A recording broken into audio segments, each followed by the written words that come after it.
It's the Opperman Report. Join digital forensic investigator and PI Ed Opperman for an in-depth discussion of conspiracy theories, strategy of New World Order resistance, high-profile court cases in the news, and interviews with expert guests and authors on these topics and more. It's the Opperman Report. And now, here is investigator Ed Opperman. Okay, welcome to the Opperman Report. I'm your host, private investigator Ed Opperman. You can find me at Opperman Investigations and Digital Forensic Consulting by contacting me at oppermaninvestigations@gmail.com. Make sure, if you like our show, to check out our Patreon because we put up a lot of exclusive content up there every day. And all the stuff that you hear on AM/FM radio, we put up there without the commercials. We edit out all the ads, and I know that upsets a lot of people. Check out our archives at Spreaker.com. I do a live show there every Friday night at Spreaker.com. You get email notifications. There's a chat room. And I'm exclusively doing interviews every Friday now with Stephen Hoffenberg about the Maxwell trial, because I know he used to be partners there with Jeffrey Epstein. Our guest today is attorney Joel J. Schwartz. And he's worked on this fascinating case. And he's written a book called Bone Deep, Untangling Betsy Faria's Murder Case. You can find him at rsflawfirm.com. And if you want to meet him in person, you could head out there to CrimeCon in April in Las Vegas. Mr. Schwartz, are you there? I am here, Ed. Good to talk to you. Thank you so much. So tell us about yourself. Who is Joel J. Schwartz? Joel J. Schwartz is an individual working and living in St. Louis, Missouri, for the most part. I've been doing this for about 33 years. Graduated back in the 80s from the University of Texas down in law school, and roundabout way drifted back home to St. Louis, where I was raised, and I got married to the lovely Marianne Schwartz, and we have 3 beautiful children. God bless you, man. Okay, so Bone Deep, Untangling the Betsy Faria Murder Case. How'd you get involved in that? Well, as would be towards the normal course of business here, I got a call in January of 2012 of what seemed, at least based upon the call, to be, if there's such a thing as a standard case of a husband or a spouse killing a spouse, this seemed to be it. However, as is many times the case, it couldn't have been more wrong. Individual Russell Faria was charged with brutally murdering his wife, Betsy Faria. That's kind of how I got into it. And the deeper I got into it, I quickly realized that there was a grave injustice attempting to be performed by the police, the prosecuting attorney, as well as the judge in this particular case. So who contacted you, Russell from jail? No, Russ was raised with a woman by the name of Mary, who she was his cousin, but they were raised like brother and sister. And Mary had been a legal secretary who worked at a law firm that I worked at coming from the public defender's office way back in 1991. And for whatever reason, she remembered me. I do a lot of work around town, and she gave me the call and contacted me. So then what was the circumstances of Betty Faria, it's pronounced? Faria.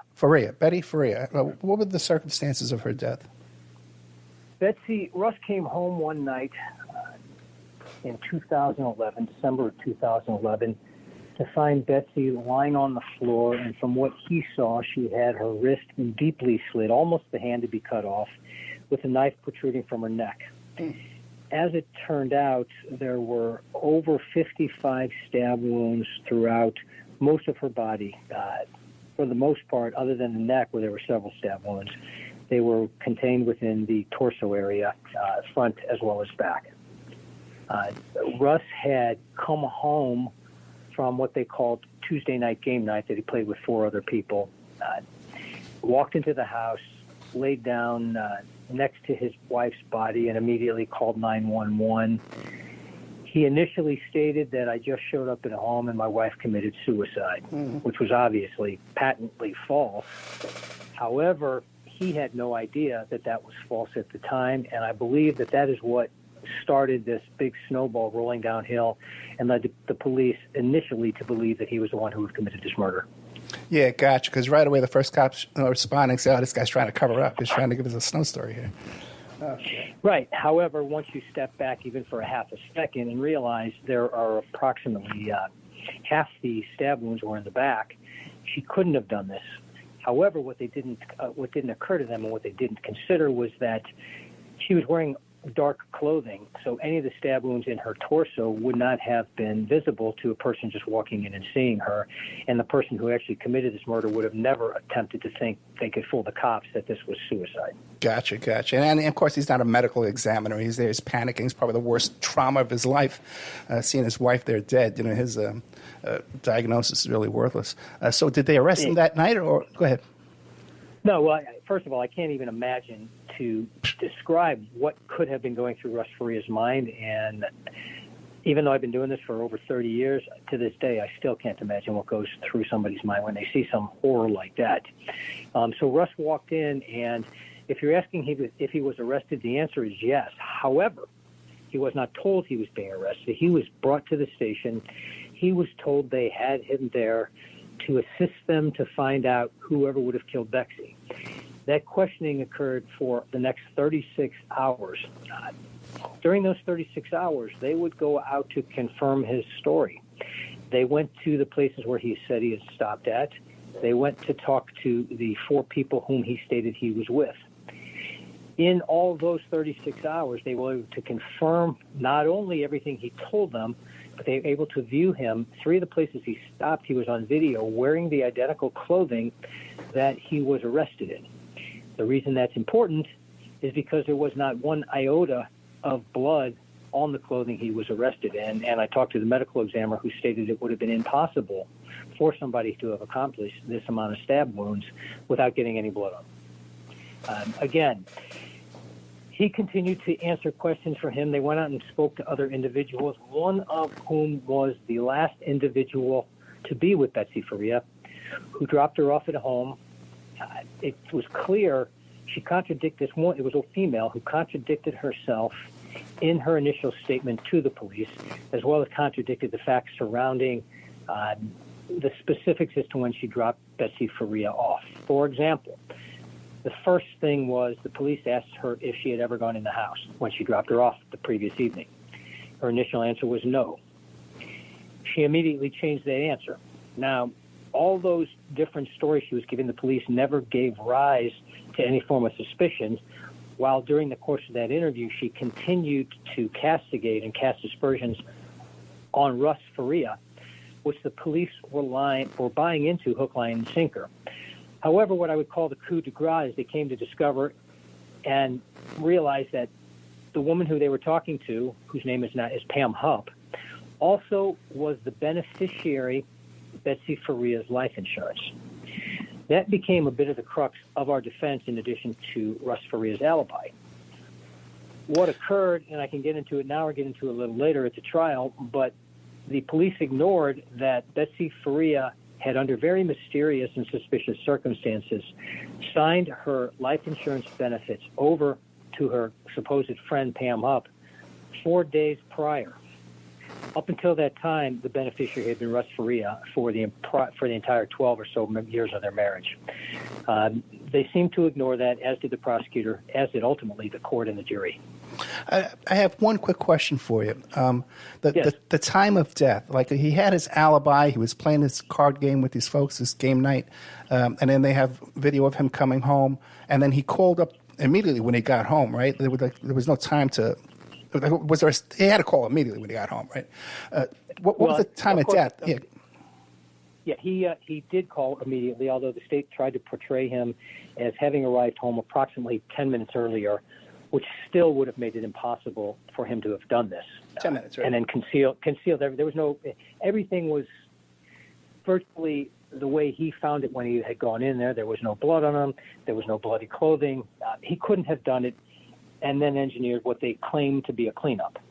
As far as the alibi, it wasn't just the alibi witnesses. Ultimately, it turned out that his cell site was confirmed to have been supported by the alibi witnesses, and it supported our defense as to when he would have returned home. The first responders, he arrived home approximately 9:41 in the evening, and 911 was called within 30 seconds of him arriving home. And that would have been confirmed by the cell site and his travel. What was interesting was the first two first responders showed up, both saying in their reports, as well as both testifying, that her body was cooling, her body was stiff, and the blood was pooling or drying, and it had been there for quite some time, which would have been the time of death, approximately the same time Pam Hupp was the one who claimed to be dropping her off. Okay, then my question for you is this. Okay, back in Staten Island years ago, when I lived in Staten Island years ago, I worked for this attorney, and there was a homicide that took place in housing projects. This guy killed his neighbor. And then there was a blood trail from her apartment back to his apartment. He actually went and got a mop and tried to mop from his door to her door. Okay, so here we have this guy, your client here, Mr. Faria, and they're investigating for 36 hours. They're checking out his alibi, which seems to be pretty good and tight. And you got a trail of breadcrumbs that leads directly to this Pam Hupp. Why do they arrest him and not her? That's the $64,000 question. I still, to this day, don't know why they chose to not, at the very, very least, take a look at her. What I've neglected to tell you and your listeners at this point in time is there are other factors involved. Not only does she lie extensively throughout the course of her initial interview, when she initially arrived at Betsy Faria's, she had called her husband to tell her husband that she had arrived safely at Betsy's, which was approximately 45 minutes away from her house. She put Betsy on the phone as what I've always termed a proof of life call to wish Merry Christmas, Happy New Year to Pam's husband, Mark. However, there is then approximately 20 minutes later a call from Pam's phone to Betsy's phone. The police asked her why she made that call. She said, well, I called her to let her know I was home safe. And they looked at the time and they looked at the distance and said it would have been impossible for you to be home at that point in time. Well, ultimately, Pam's story continued to change, and even up until the trial, and the jury didn't get to hear these questions, and I'll explain why in just a moment. But even up until the day of trial, she said what she meant was this particular intersection where she felt she knew where she was. That's why she called Pam, to let her know she was home safe or home free at that time. However, I had pulled the cell site information, and the fact is I couldn't prove that she was still at the house, but she was still within moments. She was within an iron of the house, or a chip shot. She was either still in the house or right around the house as acting as a lookout. The important part there is not only could we confirm the time of death with the first responders, however, Betsy's daughter had talked to Betsy that evening and said, Mom, I'm going to the cell phone store. I'm on your plan, and I'm going to change the plan, so they'll need to call you and confirm. Please, please, please answer your phone and just give them permission to change the cell phone plan. Well, between 7:19 and 7:27 in the evening, now Betsy had arrived home, we know, with Pam at 7:04. She missed the 3 calls that were given by her daughter between 7:19 and 27. They all went to voicemail. Not only did they go to voicemail, there was no answer, there was no response. However, Pam's call to Betsy was approximately 2 minutes after that last missed call, with Pam still being on site or within cell site range. All of those things led, as you so termed it, that breadcrumbs straight to this alternate suspect. Where the injustice occurred was the prosecution filed a motion to not allow me to get into cross-examination with Pam Hupp, even though she was testifying. I couldn't mention those inconsistencies in her statement. I couldn't mention the inconsistencies in her testimony, nor could I get into the fact that she was the recipient of the proceeds from Betsy Faria's life insurance policy. It was maddening, and I had never had rulings like this, and I've never seen anything like it. And I think those things are why this thing became such a manifest injustice. Am I to understand that he lost the first trial? We went to trial, and the jury convicted him, and I was beside myself. And at that moment, I vowed, I never let my clients go, but there was not a chance I was going to let this thing go. Now, even that first trial must have cost a fortune. There's a lot of investigation you did here. Yeah, it all costs a fortune. As you well know, to mount a defense like that is certainly not something cheap, especially when you're staying out of town. This is a small town just outside of the confines of the St. Louis area. However, once you get in and you're committed, you're in. And so I was in, and I vowed to stay in. Fortunately, his family did have, his cousin Mary did have some wherewithal to assist in the work that I was doing. So we appealed it. I was confident that I would win the appeal. However, I didn't win the appeal. The reason I didn't win the appeal is because the Court of Appeals never actually heard the appeal. What had happened was we found out after the fact that Pam Hupp had opened a trust with Betsy's proceeds for her children a week before the trial. A week after the trial, she defunded the trust. That, in addition to some other factors, I filed what I had discovered to be what's called under the state laws of Missouri a Mooney motion. I had never heard of it. One of my associates, a woman by a very, very bright young lady by the name of Hannah Zhao, came up with this, and we filed this Mooney motion. It had been approved twice in the last 250 years that Missouri was a state. Well, this was the third time. The chief judge of the appellate court wrote a scathing opinion and sent the case back to the trial court for a new trial. Wait, are you telling me that this Pam Hupp was able to collect on the insurance money? The lead detective contacted the insurance company, and it's there in black and white and stated specifically, yeah, go ahead and pay her. We have no suspicion. She's not a suspect in any way, shape, or form. And she was paid the insurance proceeds. This is incredible. The entire thing from start to finish is incredible. And the fact of the matter is, it's still not. This story is not done being written. Yeah. And what about any possibilities of like a movie deal on this? It's not a movie deal. There's a TV series coming out on NBC starring Renee Zellweger as Pam Hupp and starring Josh Duhamel as me, along with Judy Greer and Katie Mixon.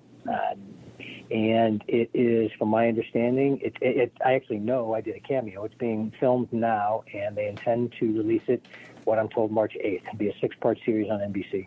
Oh, that'd sell a ton of books then. Forget it. And give up the law practice. Okay. Now, what about, hopefully, right? Now, what about, was Russ out on bail during these 4 years, or was he sitting in there? No, Russ served between 3.5 and 4 years. He did get out on bail just prior to the second trial. So he spent about 3.5 years locked up. As a result of that, after this was over, we did sue the police officers. We did sue the prosecutor. I will say one of the things that always gets my goat is the prosecutor was given immunity and the federal court ruled that she was immune. However, we did collect significantly against the police officers in Lincoln County, as well as we sued the insurance company as well. Well, I hope so, yeah. We were successful there. Now, what kind of guy is Russ? Like how did he do his time? Was he okay or what? That's a great question. Russ is a worker. Russ is intelligent. He had a nice job. He worked from home. This is well pre-COVID and pre-Zoom. But he worked from home. He was a computer analyst for a company called Enterprise, and he was a hard worker. Rather simple in his wants and needs. For example, game night was what he and his friends did on Tuesday night. They played board games, they watched TV, and it was a cheap and simple way to get together and have fun. And that's the type of thing he did. He and Betsy would engage in house parties with several of their friends, and Russ is a nice guy. I cannot, to this day, believe how well Russ is faring today and how he never lost faith, not only in me, but never lost faith in the system that convicted him. And he believed me that he was going to get out one day. And I vowed if it was the last thing I did, I was going to get him out. Well, I got to tell you, man, he got really lucky that he knew you and he met you and he got you in there early because we both know that there's guys out there, they just take a plea. You know, they have no other choice but to take a plea. Well, I'll tell you a story. At the end of the second trial, the prosecutor talked to my associate who was in court. And now, mind you, at this time, Russ had done 3.5 years. And we did that second trial, And it was evident they had nothing, because at that trial I had a different judge, and the judge let me try my case. He let me put on my evidence, and he let me get in the evidence regarding the alternate perpetrator, or Pam Hupp, in this particular case. So at the end of the trial, I couldn't have been more confident. And Russ and I were out in the parking lot. He was smoking a cigarette. We were hanging out with some news reporters out there. And my associate, Nate Swanson, called me and said the prosecutor, her name is Leah Askey, it's now Leah Cheney, wants to know if we're interested in a deal. And I thought, oh boy, here we go, because I know exactly what she's going to offer. She's going to offer to reduce the charge to an involuntary manslaughter and offer him time served to plead guilty, and he no longer faces the risk of murder first-degree life imprisonment without the chance of parole. So I asked Russ what he wanted to do. He had a few choice words that I can't repeat on this station as to what she could do with her offer. And I told that to my associate, Nate. I said, however, do not tell her that. I'm very curious as to what her offer would be. Well, suffice it to say, she had no idea the strength of her case, because her offer came back as soft life, meaning he would have had to serve 26 and a half years before he would have been eligible for parole. Needless to say, we never considered. It's like a personal grudge against this guy. Now, in the press kit you sent over, right? There's a lot of irregularities in this situation. And what about the medical, psychological records of Pam Hupp? What can you tell us about that? I can't.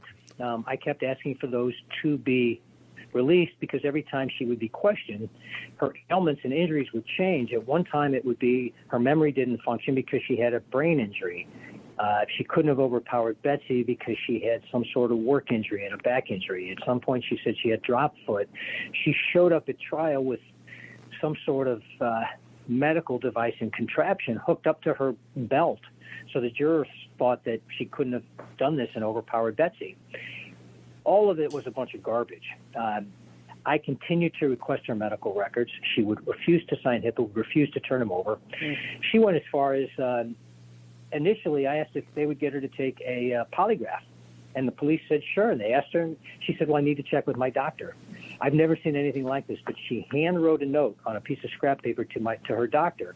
Dear Dr. So-and-so, please tell the police that I can't take a polygraph examination due to medical reasons. And that's all you need to say. He sent over a typed note to the police sergeant. Attached to the hand note was her scrap of paper with that written on it, saying, Dear Sergeant, she can't take a polygraph due to medical reasons. And that was it. I've never seen anything like it. And that was early on. The fact that alone didn't at least refocus some form or fashion of suspicion on this woman, everything about this would make me bang my head against the wall, so much so that I never believed we'd go to trial. It was so patently obvious that this woman was involved with this murder and that Russ Faria had an ironclad alibi. When that jury convicted him, I almost dropped to the floor. As you know, being a prior attorney or being an attorney, you can lose cases, you can always lose cases, but there was no doubt in my mind that this jury had just convicted an innocent man. And I would say part of it was based upon what I would go so far as to call the most unethical closing argument that I've ever seen a prosecutor make. And apparently it resonated with the jurors. Okay, I'm going to make a note about that because we're going to take a commercial break, closing argument. But now I'm sitting here. I'm almost afraid to ask this question, okay? I don't know if I can make it through the commercial. I'm listening to your story, and I read the press kit, and I fumbled through the book. I'm assuming that Pam Hupp was charged with this crime? Pam Hupp, yes. Oh. Here, let me tell you how unusual this case is. Okay. This case, the story that Bone Deep is based on, has been featured in Dateline, NBC, 5 separate episodes. 2 of them were 2-hour episodes. The stories with the most were the John Benet Ramsey story and the O.J. Simpson story, and those capped at 4. This already has 5, and there's now going to be a 6th, and it should be released in the spring, approximately the time the book is released. And in answer to your question, that will be focused on the prosecution of Pam Hupp. Okay. She was recently charged, and they're asking for the death penalty. Okay, well, then it's sort of a happy ending. Okay, we're talking to attorney, St. Louis attorney, Joel J. Schwartz. You should write that down, rsflawfirm.com. If you ever get in trouble in St. Louis, you call up Mr. Schwartz here, and you got a good deal. As a matter of fact, if I was ever planned to commit a murder, I'm going to do it in St. Louis, so I got to hire Mr. Schwartz. Okay, bone deep. Untangling the Betsy Faria murder case. Okay, before we get into the whole thing about the closing arguments, there's a lot of stuff here in these notes. A secret affair between the prosecutor and one of the detectives? Yes.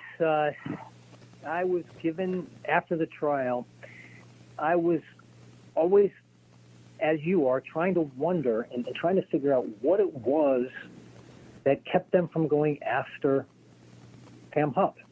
Because it was just plain as day. And to this day, I still can't answer the question. But the other part of the equation was, why didn't they do some of the things they should have done? For example, Pam Hupp's cell site information. I was the impetus to get those things, not the investigation. The lead investigator, I won't get into his name, but I received information after the trial that he was having an affair with Leah Askey, the prosecutor in this case. I received a letter that had been emailed between the two. I talked to several individuals who witnessed the two of them together. And I will say I didn't put on evidence of that in my motion for new trial. Because I felt that I had enough, given everything else, and the way the Court of Appeals had sent the case back. But it was something that may have answered one of my questions as to why certain things were done and why certain things weren't done, given the relationship between the head prosecutor and the lead detective on the case. Well, okay, it doesn't seem like a major motive, though, for all of this craziness here with this thing. And then, I can't believe this, Russ's wife was actually still in a romantic relationship with her previous husband? I don't know that it was a relationship. I was told, and keep in mind, some of this information came from Pam Hupp. Okay. Along with it. So you have to take everything that was stated with a grain of salt, and who knows exactly what is accurate and what is inaccurate. But that seems to be the prevailing thought, that there was at least some sort of relationship. It was prior to Russ and Betsy sort of rekindling their love for one another, certainly once she was diagnosed with this terminal illness that she had. Now, was Russ aware that there was a change in the insurance policy, and was Betsy aware that her policy was changed? It's a great question. Russ absolutely, positively was not aware. He had no way of knowing, nor did he know. The $64,000 question surrounding this case is, it was similar to Betsy's handwriting, and I couldn't find a handwriting expert to say it wasn't her signature. I don't know how it was put on the line, but it was done in an extremely unorthodox fashion, given that both Betsy and Pam had both worked in the life insurance business. It was not done at a life insurance office. It was not notarized. It was, according to Pam, merely done at a library on a Friday afternoon and witnessed by a librarian. The librarian did confirm that they were both in there, and that the blonde woman, who happened to be Pam Hupp, seemed to be controlling the conversation. But the librarian couldn't say with any specificity what was signed and what she had seen. I have serious reservations that Betsy either signed it or knew what she was signing. And I've always believed that this was done on Friday. Betsy was killed on Tuesday. And this was over the holidays. I've always believed that Pam had to do this, and her time frame was very short. Otherwise, either the information would get to Betsy by the insurance company to confirm that Betsy, in fact, changed her beneficiary, which she would have denied, or to keep Betsy from telling the members of her family who would have talked her out of this, because Pam was as slimy as they get. She's a sociopath. She's incapable of telling the truth. I think she's actually incapable of real relationships. And I've always believed that Betsy, in fact, did not actually sign the document, or if she didn't know what she had signed. Now, because otherwise it would be so reckless of Pam to commit this murder in such a short time after changing this document. But again, yeah. It's the line of thinking that the police didn't follow. Yeah, and what about or the insurance company? But now, what about the librarian? Was she presented a driver's license or something? No, she was just.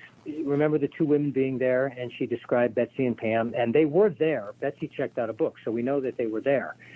But, and boy, this gets so convoluted and complex, but there was a letter that was allegedly, according to Pam, Betsy was trying to write her a letter.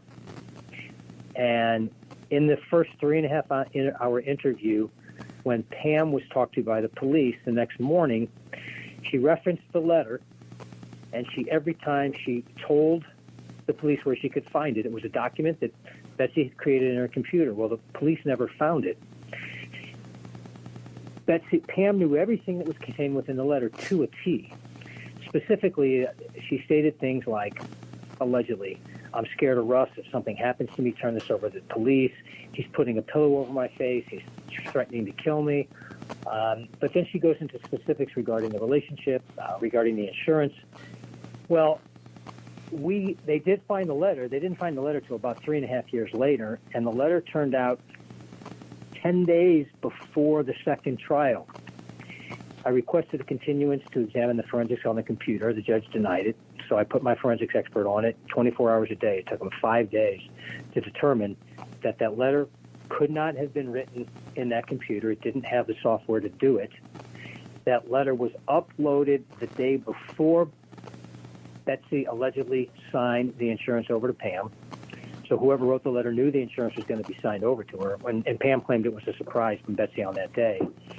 And most important, it was done at the tennis club that Betsy was playing tennis at, where Pam accompanied her and sat and watched her play tennis for 2 hours and had access to her computer. Oh. It was referred to as PDoc, and something was uploaded during the time that Pam had the computer at the tennis club watching Betsy. So that smoking gun that the prosecutor believed that they had prior to trial, I think will turn out to be Pam's downfall and show that Pam had plotted this thing out over time. Well, I don't know if you're aware of this, too, but Pam took a selfie while doing the murder. Did you know that? She might as well have. Yeah, I know. This is crazy. But real quick, back to the line. Go ahead. What's truly crazy is I understand you can develop a prime suspect. Here's an example of a dialogue. About a week before trial, the prosecutor called me.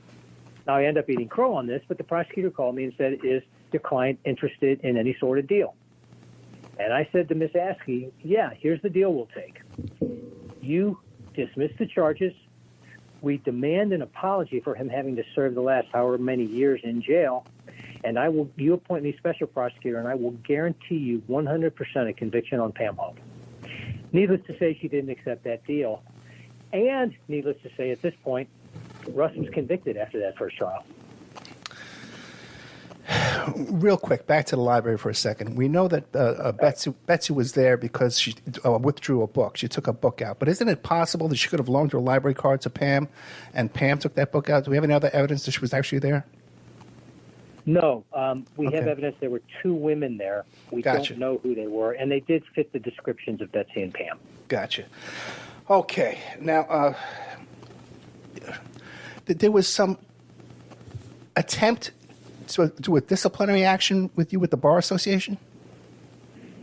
After the second trial, the prosecutor filed a bar complaint against me.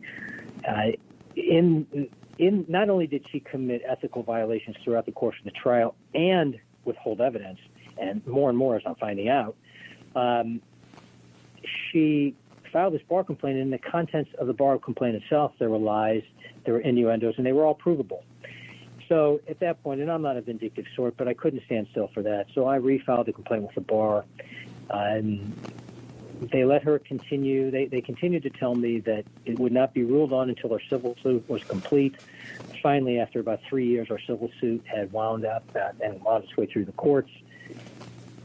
And the ethics committee in the state of Missouri dismissed the complaint against her, which I was just gobsmacked. I couldn't believe it. Nevertheless, she lost her election.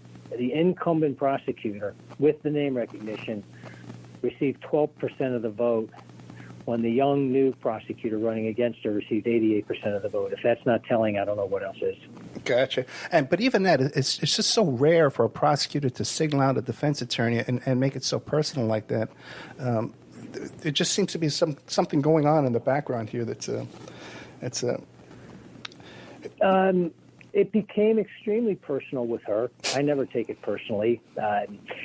She wanted to win. Again, I've been doing this a long time, and I'm relatively well known, at least in this part of the country, along with my partner, Scott Rosenblum. And it was a big feather in her cap. She was a young attorney. She was on the rise. And people have continued to ask me why. Why did they continue with this? Why was she so adamant? And I don't know. I can only surmise. And what I've surmised is she wanted to use this case. It was very high profile, as a stepping stone to something bigger and better than being the prosecuting attorney. I think she wanted to use it politically and rise throughout the state of Missouri in politics. Well, not only did it not work, she was on television about a month ago after Pam Hupp was charged, and in her interview, the local broadcaster asked her if she had any regrets about prosecuting this case. And not only did she say she regretted prosecuting this case, she said that she regretted ever running for office.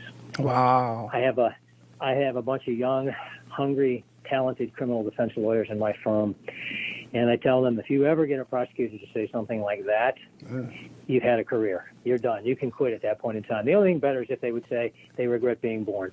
That will never happen. I love you, man. I love you. Okay.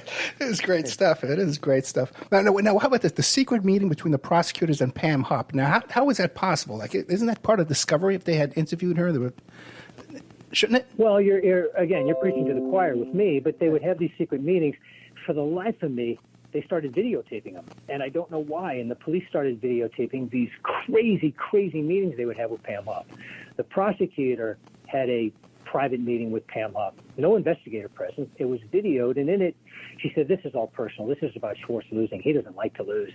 And then prosecutor said, "Yeah, that's right. He doesn't lose very much." And that was played on national TV on Dateline NBC. But boy, I can't really ask for a better advertisement than the prosecutor saying I don't lose. I don't know why they would have these meetings. I don't know why Pam Hupp was allowed to travel with the prosecution team in and out the back entrance of the courthouse. She didn't go through metal detectors. She didn't go in with the rest of the crowd.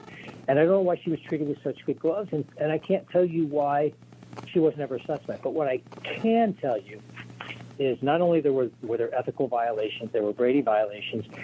For example, Russ was initially released after those 36 hours. The prosecutor then issued a search warrant for his house, where there is what they call Blue Star, which is a treatment they can use when they darken a house and they look for blood. Well, they claimed that they did a search, which I was never made aware of.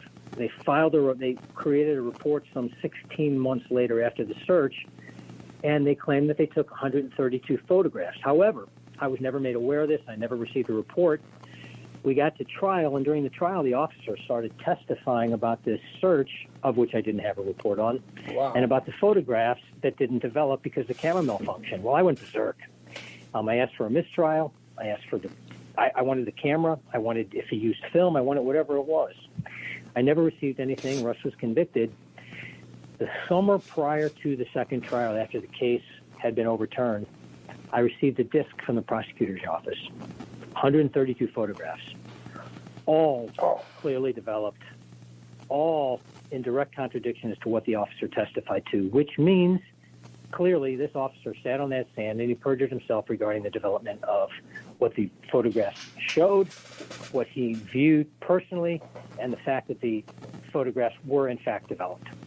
To this day, I also don't know who in that office sent me those photographs, because in the second trial, he got up and testified the same way, that the camera malfunctioned and the photographs didn't develop. Prosecutor stood up in her opening statement and said photographs were taken, camera malfunctioned, photos didn't develop. You can imagine I was salivating sitting at the defense table waiting to cross-examine this guy with that stack of photographs in my hand. And you should have seen the look on her face when I stood up with those photographs that she sent me or someone in her office. Now, those are the type of shenanigans that went on in this case. Those are the type of shenanigans that I've always believed should make a prosecutor at least liable civilly, if not criminally, yeah. in a case such as this. Unfortunately, with the exception of very, very few states within the union, prosecutors are immune or exempt from prosecution.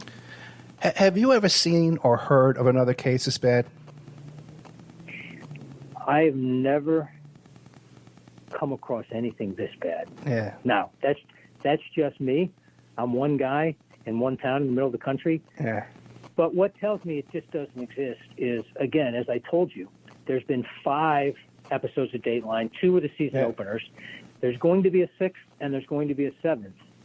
There's a 6-part TV series with a 2-time Academy Award-winning actress who's going to appear on network television for the first time ever.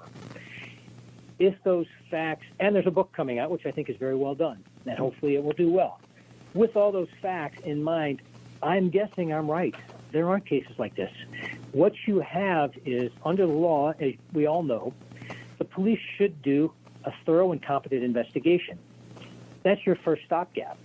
Now, we know you have corrupt police and you have there's corruption throughout the system. We're all human, but you get past those police, you're going to have a prosecutor who's going to be a stopgap and say, look, this is the wrong guy. Look, we can't charge him, or I can't prove this in court even though I think he may have done it. That didn't happen here. Then you get to the court. You get to the judge. And if you have a competent defense attorney, which I like to think I am, I'm going to make the appropriate motions and I'm going to make the appropriate arguments. Well, I did. I know those, and I preserved everything for the record. Virtually every witness in this case, I was made what's called an offer of proof, where the witness would testify, and then I would get into what I needed to get into, which was I would basically scratch the surface with the witness, and then the jury would have to leave the courtroom so I could preserve everything that I really wanted to get into for the Court of Appeals so they could hear it. That's what an offer of proof is. And then the jury would come back in. It got to a point where, at one point in time, the prosecutor brought in a case discussing how the court could limit the scope of cross-examination, which is true, where if the defense attorney is getting way too far afield, the court can limit that. In this particular instance, the fact that I couldn't get into, just pick one fact, the insurance policy. Couldn't touch it, couldn't mention it, couldn't get into it. I brought in 100 cases just to make a point. I stacked them 5 at a time on the judge's bench to the level where she was surrounded and she could no longer see the courtroom nor see any of the litigants. I just had to make a point at that one particular moment. But that's how ridiculous thing is. And the system didn't work. The final stopgap is the jury. And I know I had referred to the closing argument earlier, but this closing argument was like a dream sequence. Leah Esky came up with all these factors that weren't in evidence. And I started objecting, and then I thought, this is ridiculous. No jury's going to buy it. They didn't hear anything like this. There's no evidence. She actually accused all 4 alibi witnesses of planning this with Russ Faria. Wow. Keeping his cell phone, going by, one important factor is this, and I forgot to mention it. As he left the alibi friend's home 45 minutes away, he stopped. He hadn't eaten dinner. He stopped at a Arby's to get a roast beef sandwich, which he ate on the way home. And when he got home and they searched his vehicle, they found in the back seat, all crumpled up, 2 Arby's roast beef sandwiches along with the receipt showing the time that he would have left, further confirming his alibi. At any rate, during a closing argument, she accused the 4 alibi witnesses of being complicit. She accused one of them of going through the Arby's to pick up a receipt, delivering the receipt along with Russ's cell phone because she couldn't get around the cell phone information, and helping him commit the murder and attempt to get away with it. It was just, and I got up and I was furious, and I started screaming that she had just accused 4 absolute innocent people of murder with absolutely zero to support that. The fact that the jury bought it and convicted them is still to this day beyond me. If any of them listen to this, I would love for them. I invite them to call me and tell me what they were thinking, because I to this day haven't talked to one of them. That might be a great sequel to the book. Bone Deep is an interview with the jurors. Bone Deep. That would be fantastic. Yeah, I wanted to know, did the judge instruct them that you need a witness to back up this closing statement? Here is a problem, and I don't know wherever you are and wherever your listeners are, but there's two systems of judicial appointments. Many, many states have judicial elections. And Missouri has a divided plan where if a county is over a certain amount, and it's only about 5 counties in Missouri, the judges are appointed. They're picked by a committee that they send 3 qualified applicants to the governor, and then the governor picks from those 3 applicants that have been reviewed over. Usually when there's an opening, there's 20, 30 openings of people, qualified attorneys applying.